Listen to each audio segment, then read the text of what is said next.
Hello friends, Hariom. कैसे हैं आप लोग? आई होप आप लोग अच्छे होंगे, स्वस्थ मस्त होंगे। मैं भी बहुत अच्छी हूँ। फ्रेंड्स, कुछ लोग दिन रात इतनी मेहनत करते हैं, इतनी मेहनत करते हैं, फिर भी उनके जीवन से दुख जाता ही नहीं है, उनकी परेशानी हटती ही नहीं है। वो लोग हर समय यही सोचते हैं कि मैं कितनी पूजा करता हूँ, कितना पाठ करता हूँ, भजन करता हूँ, सत्संग करता हूँ, इसके बाद भी मेरे दुख क्यों नहीं जा रहे हैं। बहुत परेशान हूँ मैं, बहुत परेशान हूँ मैं। दिन रात वो यही सोचते हैं। और देखो, सामने वाला ना पूजा करता है, ना पाठ करता है, ना भजन करता है, कुछ नहीं करता। उसके यहाँ तो एक फोटो भी नहीं है भगवान का, फिर वो कितना सुखी है। फ्रेंड्स, ये बातें हमारे मन में चलती रहती हैं। तो फ्रेंड, इसके लिए मैं आपको एक कहानी सुनाती हूँ, आप सुनिएगा। दो दोस्त थे। पहला वाला मित्र था, वो मंदिर से आ रहा था, उसको ठोकर लगी, वो तुरंत जमीन पे गिर गया और उसके पैर से खून आने लगा।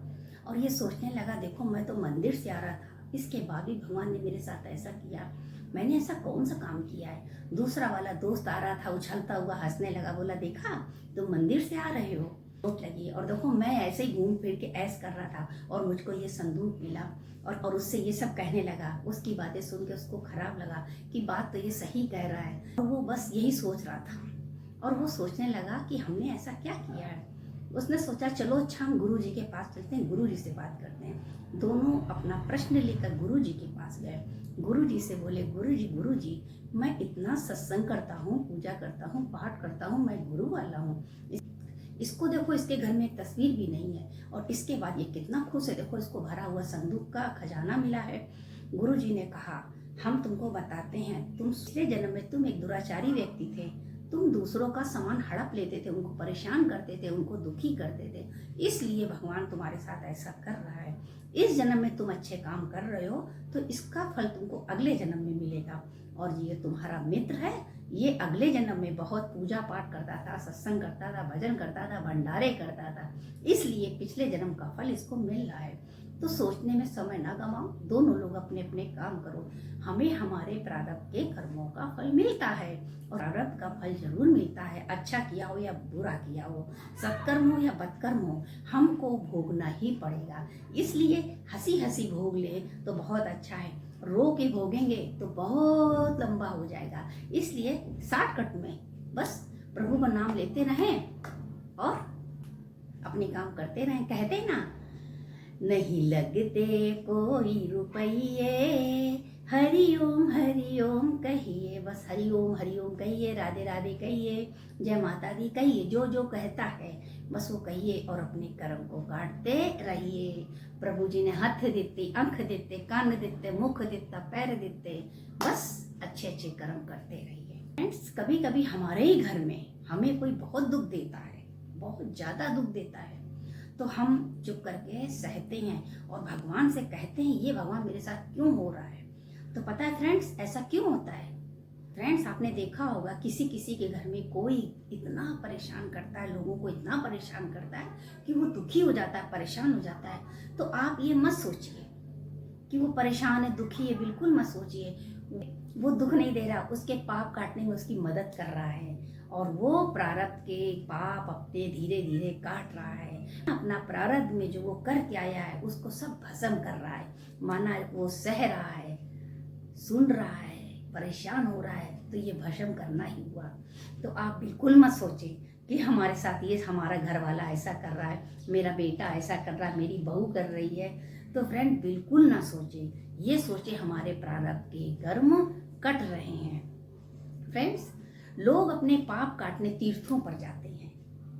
हमारे घर में तो तीर्थ खुद है, हमारे घर में तो तीर्थ खुद है। हम कहाँ जाएं, हमारे घर में गंगा खुद आ गई है, हम गंगा में खुद स्नान करें, हम गंगा में खुद स्नान करें, तीर्थ खुद हमारे घर में है। तो बस किसी और के दर क्यों जाऊं, कहीं और क्यों हाथ फैलाऊं, सब कुछ मेरे सतगुरु के पास है, उनका आशीर्वाद मेरे साथ है। फ्रेंड्स, आप बिल्कुल ना सोचे कि कौन मेरे साथ कैसा क्या कर रहा है। अच्छा अगर आपके साथ हो रहा है तो सोचो हम अच्छे कर्म करके आए, अगर हमारे साथ बुरा हो रहा है तो सोचो प्रारब्ध का कर्म हमारा कट रहा है। एक बार विष्णु जी और नारद जी में बहस छिड़ी। बहस के बाद ये बात हुई कि चलिए हम दोनों लोग भिक्षा मांगकर खाते हैं, चलिए। और दोनों लोग उठकर भिक्षा मांगने के लिए चले गए। एक दरवाजे पे जाते हैं जो साहूकार का दरवाजा था, बहुत बड़ा गेट था, नाम साहूकार का लिखा हुआ था। नारद जी ने कहा चलिए चलिए यहाँ पर बढ़िया हमको भिक्षा मिलेगी, और ये कहकर वो चले गए। विष्णु जी तो जानते ही थे आगे क्या हुआ। जब उन्होंने दरवाजे पर पहुंचकर कहा भिक्षाम देगी, साहूकार निकला बड़े गुस्से में, तुम यहाँ कैसे आए, अंदर घुसे कैसे, निकलो बाहर, कोई भिक्षा अच्छा नहीं यहाँ पर। ऐसा कहकर उसने दुत्कार के भगा दिया बिल्कुल बाहर। नारद जी ने सोचा कितना बदतमीज आदमी है, कितना कुछ इसके पास है, चाहता तो कुछ भी दे सकता था। लेकिन देखो वो विष्णु जी की शक्ल देखने लगे। कहा जाओ तुम्हारे घर में लक्ष्मी खूब आए, तुम खूब दूधो नाओ, खूब पूतो, तुम्हारे घर में भरे भंडारे भरे रहे, लक्ष्मी जी तुम्हारे दरवाजे पे हर समय विराजमान रहे। ये कहकर वो चले गए। नारद जी को बड़ा गुस्सा आया, उनके मन में क्वेश्चन चल रहा था, ये इन्होंने आशीर्वाद क्यों दिया। बोले कुछ नहीं और बोले अब क्या करें। बोले चलो सामने झोपड़ी है, उसमें एक बुढ़िया रहती, उसके यहाँ चलते हैं। दोनों लोग बूढ़ी माई के यहाँ गए। दरवाजा खटखटाया, बूढ़ी माई ने बड़े प्रेम से कहा आओ बेटा, खुला है दरवाजा, अंदर आओ। अंदर कहा माँ बहुत भूखा हूँ, कुछ खाने को मिलेगा। बोले बेटा मेरे घर में तो कुछ नहीं है, हाँ एक गाय है, हम तुमको उसका दूध ला के जरूर दे रहे हैं, आप पियो।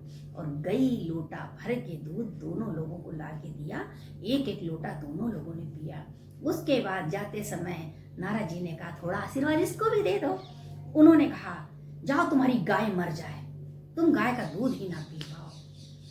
अरे सुन के नारद जी को बहुत गुस्सा आया। उन्होंने कहा अरे भाई आप ये क्या कर रहे हो भगवान जी, ऐसा क्यों कर रहे हो आप, हमको जरा इसका राज तो बताओ। मैंने ऐसा इसलिए करा कि ये लक्ष्मी गिरते गिरते मर जाए। तो बोला इसको आप उन्होंने बोला आपको क्या लाभ। उन्होंने बोला मेरे को कोई लाभ नहीं, ये अपनी लक्ष्मी में ही आके बैठेगा। कैसे बैठेगा, जब ये मर जाएगा तब इसका नाग का जन्म होगा और ये अपने धन के ऊपर कुंडली मार के बैठेगा, इसका उद्धार 7 जन्म में नहीं होगा। वो बोला फिर माई को आपने इतनी बुरी बद्दुआ क्यों दी, इतना श्राप क्यों दिया। बोले माई को, माई अगर मर के जाती तो उसका मन गाय में रखा रहता, मैं गाय के बारे में सोचती और उसका मुंह गाय के प्रति होता, उसको फिर जन्म लेना पड़ता अपनी गाय के लिए। मेरी गाय का क्या होगा, मेरी गाय को कौन क्या खिलाएगा, कैसे क्या होगा, गाय रहेगी नहीं, इसकी अंतिम सांस अच्छे से निकल जाएगी। अब ये किसी को याद नहीं करेगी, अब ये केवल परमात्मा में लीन होगी और परमात्मा में ही चली जाएगी। इसलिए मैंने ऐसे किया। भगवान क्या करते हैं क्या नहीं करते हैं, उनका राज, उनका माइंड हम नहीं सोच सकते। हम इंसान हैं, हम अपने माइंड से सोचते हैं ऐसा क्यों हो रहा है। मेरे पास केवल एक ही क्वेश्चन है, मेरे साथ ऐसा क्यों हुआ। लेकिन भगवान तो 1000 लोगों को देखते हैं, कितने लोगों की बिगड़ी बनाते हैं, कितने परेशान लोगों की परेशानी दूर करते हैं। किसको कब कैसे क्या करना है, किसको कब देना है, किसको धक्का मारना है, किसका घर उजाड़ना है, किसका घर बनाना है, किसका पति छीनना है, किसके बच्चे दूर करने हैं, वो सब उनको मालूम है, हमें क्या मालूम। मैं तो माटी की मूठ हूँ, मैं का जानू तेरी रघुराई, तू जाने मेरी किस में भलाई। मैं जानू तू जाने मेरी किस में भलाई, सहारा तेरा है ओ साईं। सारे द्वारे छोड़ के भगवन, आज मैं तेरे द्वारे आई। बाह पकड़ लो अब तो ठाकुर, तू जानू तेरी रघुराई, सहारा तेरा है ओ साईं, सहारा तेरा है ओ साईं। तू है पारस, तुझको छूकर लोहा भी सोना हो जाए। तेरी शरण में जो भी आए, पापी पावन हो ही जाए। सहारा तेरा है ओ साईं, सहारा तेरा है ओ साईं। तो फ्रेंड्स ऐसा बिल्कुल ना सोचें कि मेरे साथ ऐसा क्यों हो रहा है। हमारे प्रारब्ध में हम जो करके आए थे इसी हिसाब से हमें घर, पति, बच्चा सब मिलता है। और वो लोग हमको दुख देते हैं, सुख देते हैं, जो भी देते हैं हमारे प्रारब्ध का खेल है, हमको भोगना ही पड़ेगा। बिना हमको यहाँ से मुक्ति नहीं मिलेगी। तो बिल्कुल भी आप ना सोचें। फ्रेंड्स, आपको ये ब्लॉग कैसा लगा?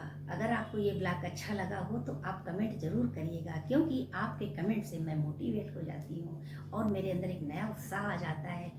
मैं उससे भी बढ़िया ब्लॉग बनाने की कोशिश करती हूँ। मेरा ब्लॉग थोड़ा सा सत्संग, कहानी और थोड़ा जो भी सच्ची घटनाओं पे आधारित होता है। पता नहीं आपको मेरा ब्लॉग कैसा लगता है, कैसा नहीं लगता है, लेकिन मैं अपना ब्लॉग बना के बहुत खुश होती हूँ। मैं मोटिवेशनल स्टार सभी फ्रेंड से हरिओम करती हूँ। मिलती हूँ नेक्स्ट ब्लॉग वीडियो में, तब तक के लिए